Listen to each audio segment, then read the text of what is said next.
Alabama bass is what they really are called, but we call them spots.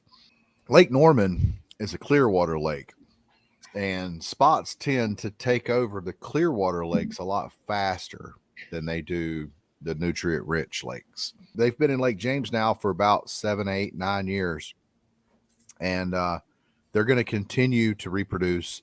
And before long, there's not going to be any smallmouth left. There's not going to be any largemouth left. It's just going to be a spot lake. Well, what is a spot bass cross with a largemouth and what?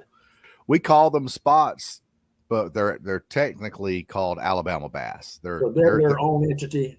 They are. They're in the black bass family, yeah, but same as largemouth, but they will decimate the largemouth population.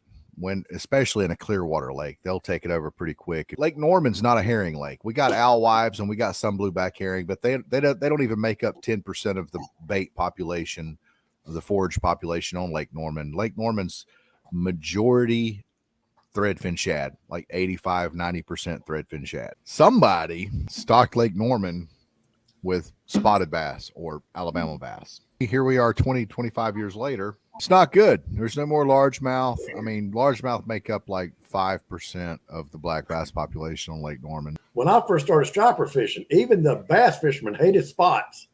You know, I used to talk to some of the guys down there at the ramp, and they'd ask me, man, if you catch a spot, kill it. If you don't want to eat it, just kill it. They hate it. Now, right. Well, that's the thing is they're actually good to eat.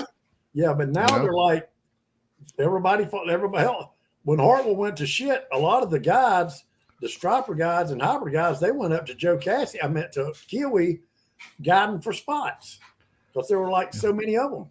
Yeah, I mean, they're a fun fish to catch. You know, they fight hard for their size. You know, but they outcompete largemouth bass. They run them to, like I said earlier, they run them to the backs of creeks, to the backs of coves, and they just take over a lake in no time, especially a clear water lake. The spots, they just keep reproducing. They keep reproducing, you know, and when they first get introduced into a system, it's like, you know, you're catching 3, 4, 5, 6 pounders, and you're like, hey, this isn't so bad. But the problem is they continue to reproduce at such a high rate. Biologists have done studies on certain lakes that have an overabundance of crappie, and some of the crappie, you know, crappie only live to be like 7 years old, and they've done like electro fishing where they've like done studies on crappie fisheries, and they've found crappie that are like at the end of their lifespan, old crappie, 7, 8, 10 years old, 10-year-old crappie that are still under 5 inches.